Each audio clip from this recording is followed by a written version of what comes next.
Hi everyone, my name is Jenny and welcome back to the channel. Today we're diving into 10 seriously cool watches under $1,000, but with a twist.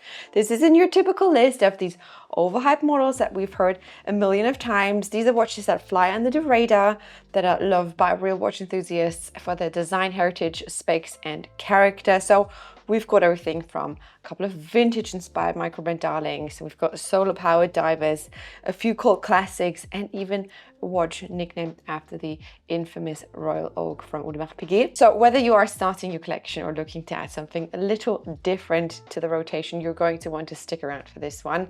So let's get into it. And trust me, number 7 is a sleep hit you don't want to miss. Okay, let's start out with something that has defended its position in lists like this since the moment it has been released. It is, of course, the Tissot PRX Powermatic 80. Why it is so popular is pretty quickly covered, but let's stay with the hard facts for a second so you know what we're talking about.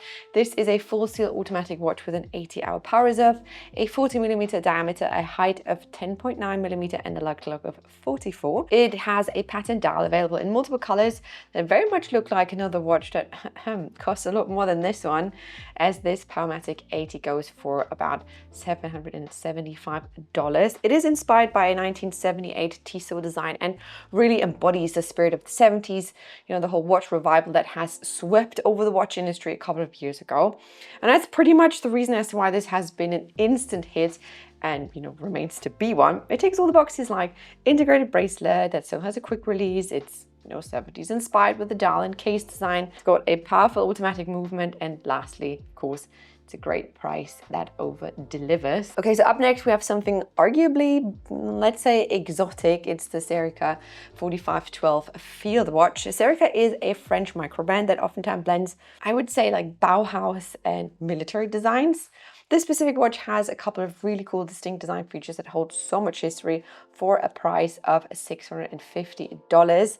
Though it is not meant to be a remake, this very much embodies this like wartime feeling by incorporating the iconic California style dials, the minute and 12 o'clock markings we know from World War II Flieger watches, and overall the clean and straight to the point case and bracelet design shared with many other vintage field watches, for example. It is waterproof up to 200 meters, houses a manual wind Serica movement. It is the SW2101 with a diameter of 37.7mm, a height of 11.3 and a lug clock of 46.5. So definitely approved by the Itty Bitty Wrist Committee. It does have a very unique bracelet that I want to show you. It's the so-called, and don't come for me if I'm pronouncing this wrong, I would call this bong clip bracelet that is known for its comfortability. You've got these rounded steel tubes that can wrap around your wrist, and then you just clip it into the right place and then it should fit you. I know that design-wise this really is not for everybody, but those who, really like that can appreciate the thought and heritage of a design like this. And it's a really great way of wearing something like that at such a good price point. Okay, let's move on to a somewhat old friend of mine, because this one moved directly into my home and into my watch roll as soon as it was released. And speaking of watch roll, I want to show you something really cool. I'm very excited to finally be able to announce that our watch rolls are going to be back in stock very soon.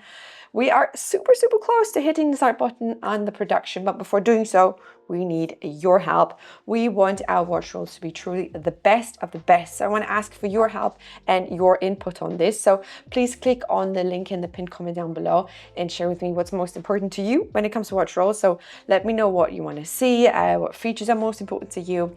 It will only take 30 seconds, I swear, and it would truly help us make the best product on the market. So yeah, be on the lookout for the launch dates. I will keep you updated here on YouTube and on my Instagram. If you haven't followed me there, please go do so. It is Jenny L, same spelled as here on YouTube. And yeah, let's go back to the video. So yeah, this isn't a complete list without mentioning the Casio from G-Shock, the GA2100 with all its color variants. To me and many others, it's finally a more, let's say, wearable G-Shock. It still very much feels like one, but doesn't look like you've got this like huge dinner plate on your wrist if you have smaller wrists than like 160mm.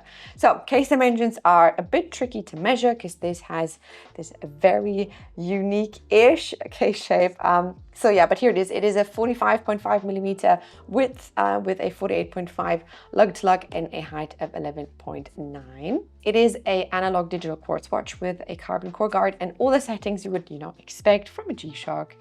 But you still have this royal oak inspired shape that so many love too. So it is a great mix. There really isn't much else to say because the pictures, I think they really just speak for themselves. This is a royal oak inspired G-Shock, let's put it that way. And so for about $100, you own one of the slimmest G-Shocks that, at least to me, combine all of the best things about a G-Shock and leaves out all of the stuff that, could potentially bother you about one. So you've got monochrome colorways, which is great. You've got no silly design stunts. Sometimes you get that with G-Shocks. A very slim profile, and it is at a comfortable size.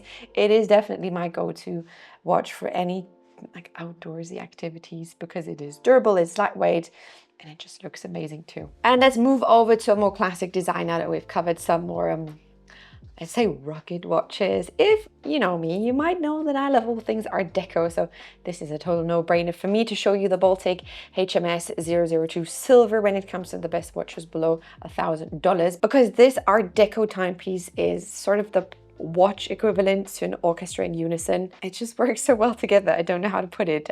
Before I keep gushing over the design, let me show the specs real quick. It is a 316L steel watch with a 38 millimeter diameter. It's got a lug to lug of 47 and a height of 30 millimeters. It is powered by a Miyota 8315. It's got a solid 60-hour power reserve and a water resistance of 50 meter, so that's fine. On the midnight blue leather strap, it is as dressy as it is simple, I would say, and goes for about $410 depending on where you live, import, and all that stuff. Baltic offers quite a lot of dial and strap variants, but to me, I have to say the silver dial and blue strap combo is probably the most classic one, and it's going to look great in like 20 or 30 years time, so can't go wrong with that one. Okay, and we are halfway through already, and we're going to continue with something a bit more affordable and definitely more casual. It is the Citizen Promaster Diver, more specifically the BN0150 28E. I hope I got that right. And now when I say that this is your standard sporty diver, I'm not saying this in a dismissive or bad way, but actually in the best way possible, because sometimes you don't want or need something frilly or crazy, but just to watch it does the job, and that's exactly what this Citizen is here to do. It is a solar powered quartz watch, so basically you will never have to change a battery with this one. It has a diameter of 42, a height of 12 millimeter, and a lug to lug of 48, so definitely something that looks, I would say, a bit better on bigger wrists, so anything about like 170 and upwards. In the EU, it is available on Amazon, for example, at about €340 depending on the seller that you find, with the standard black dial and black rubber strap. It has your typical diving specs. You've got the unidirectional bezel, you've got the 200 meter water resistance, a date at 4. It's got huge hands, and I mean huge hands, they're so big, and well, enough luminous material on the markers and hands to carry you safely through any low light situations. Right, and now moving over to something I have yet to cover on my channel, a watch from Nodus. Nodus is a US-based micro brand, and their Sector series is pretty much covering most watch needs below the $1,000 price range, which is why I think it is a bit tricky to just pick one. But yeah, basically the series is based on one standard case design that is the basis for any additions depending on the complications or functions of the watch. So you've got a Sector GMT that gets the GMT bezel and hands and whatever. Then you've got a diver with a diving bezel, and I think you get the gist here. So yeah, the basic standard case dimensions are 38 millimeter in diameter, 47 millimeter lug to lug. So definitely itty bitty wrist committee approved, but by no means too small. So it just hits the spot where it needs to. The movements are based on a Miyota 9015 or a 9039, depending on the complication that is being used. And as you could already tell by now, they lean more towards, I'd say, functional design and less playful approaches, but they don't shy away from color. So it is great, I would say, for those who are looking for like a no frill approach with a bit of a fresh twist so it doesn't get boring. Price wise, we're looking at watches ranging from $450 to $575 depending on the configuration, and there really is a lot to choose from. And guess what? We're going to stay in the US. We are now looking at Vaer. They're also in the US. They're US based. I think it is Los Angeles watchmaker with an assembly in the US too. And if you're looking for a, I would say, down to earth, gets the job done diver with the date below 1000, you don't need to look any further, because I want to show you the D5 Meridian Black. It is a bit on the bigger size, commanding quite the presence, I would say, with a 39mm diameter. So this is more submariner territory, but it is still easily wearable with a lug-to-lug of 47 and a height of 11.6, so it's not too thick either. It is waterproof, of course, up to 200 meters with a very nicely framed Data 6, and the movement itself is also a Maiota. It is decorated with a power reserve of 42 hours, so that is okay for a weekend. Like I said, it is a classic diver, but definitely not boring. You've got the little variation in the hour hand with the broader surface, or the change of the hour marker from stick to dots to, improve legibility. So you can see all these tiny, very interesting details that come together very nicely. The D5 medium with the 39mm is being sold for, I think it is 720 or 9, no, it doesn't really matter. Let's say $720, I think it was. But on the website, they're currently all sold out. So you do have to give it some patience until they're restocked, I suppose. And next up, we have an equally interesting and classic diver from the other side of the world, the MAEN Hudson Automatic MK4, the 114. In essence, follows the same principles as the Vaer watch, but translated into very different looks. So I think they start at the same point, but then they go into completely different directions.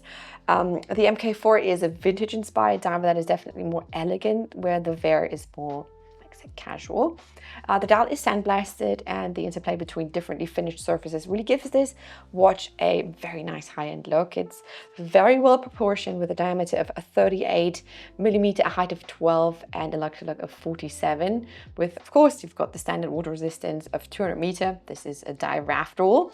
I really like that they kept the crown comparatively flat, so it flows in very nicely with the silhouette, so nothing sticks out too much. And then you have this a 5-link bracelet with those shiny bits in the middle. So it just gives this another very nice design detail. Just makes it a bit more elegant, more elevated. So yeah, the movement is based on a Maiota 9015, and you can get different design options. But I think, again, the most classic one with this is just the black dial, and it really shines with its simplicity and all of that for about, I think we're very shortly below 1,000. It's like $900 if you convert that price to US dollars. And now we're moving on to something, maybe I think it is time to show you something a bit more playful, or perhaps I would even call it romantic. It is a true fan favorite with a very, very loyal fan base. It is the Seiko Alpinist SPB 121. There are so many cool things about this watch, so let me try to summarize it the best way I can. It is a highly versatile field or explorer type of watch based on an automatic Seiko 6R35 caliber. It is weirdly dressy, but also I would say like rugged, with a 39.5mm diameter, a height of 13.2, and a lug-to-lug of 46.4mm. It has been originally designed for Japanese mountaineers, and the second crown you can see on the side here is meant for the internal compass. And yeah, you heard that right. That has been built into it. There is a compass in this watch, so you should never get lost with this one. It mixes a sunburst green dial with the golden accents. Very beautiful. It has cathedral styled hands, something you don't really see that often nowadays in new watches. I mean, yeah, granted, this is a new, but still, you got cathedral hands. I'm a really big fan. And a magnifier on top of the date at 3. It is sold for about, I think, 890 euros. So we're looking at like $940, I would say, roughly. You have to convert that. Arguably, this is not the affordable one. It is not on the affordable end, but it is a cult classic, and it has stood its ground over quite some time, and I think it's also really standing out in terms of field watches and just a very special watch below $1,000. And for our last watch, we're going to stick with Seiko, one of my absolute favorite Seiko watches and Seiko lines of all time. A watch that I own myself too, albeit in a different size. I'm going to show you today. Of course, I am talking about the Seiko Presage Cocktail Time. Let's pick up a great dial variant and go with the Skydiving, the Icy Blue SR PB43. It is a classic dress watch from Seiko with a dial so cool looking that it is absolutely unmatched for me. in that price category, about, I think we're in about the $400 here. You've got this radial pattern on the dial in combination with this sunburst, this cool blue sunburst, which is such a great effect. I can show it to you here on my red dial. Cocktail time is a 34 millimeter. You've got these arrow tip start out markers, which makes the watch even more classy. It's just a really cool looking watch. The SRPB 43 has a diameter of 40.5, so the blue dial, a height of 11.8 and a lug of 47.5. So yeah, this is a bigger size, but as I've mentioned before, if you prefer a smaller fit like I did, the Cocktail Time is available in a couple of sizes, so no worries. This is also totally unisex. I think this makes for a great couples watch. I get a lot of questions about, hey, do you have a recommendation for a his and her kind of watch? So here you have it. The Cocktail Time is perfect. If you have bigger wrists than your partner, you can choose between different sizes or just get one size in the middle and share it. It's just perfect. So yeah, beating inside is Seiko's in-house 4R35 movement. It's an automatic caliber, very standard, very reliable. So you won't lose any sleep over that. So yeah, overall a great choice. Be it on the leather strap or you go for the bracelet, which is also very comfortable if you're looking for a classic dress watch that won't break the bank. And that is all I have for you today. Thank you so much for watching. If you have enjoyed this list and this video, make sure to give this video a thumbs up and subscribe to my channel to not miss out on any new watch videos. Also, please check out the survey for the watch rolls down below. Click on this. It's 30 seconds, super fast, and it really helps out. Go to my Instagram and subscribe me there. I'm doing daily Q&As and just post about all kinds of things Jenni L and watch related. So yeah, again, thank you so much for watching, and then I will see you in my next video. Bye.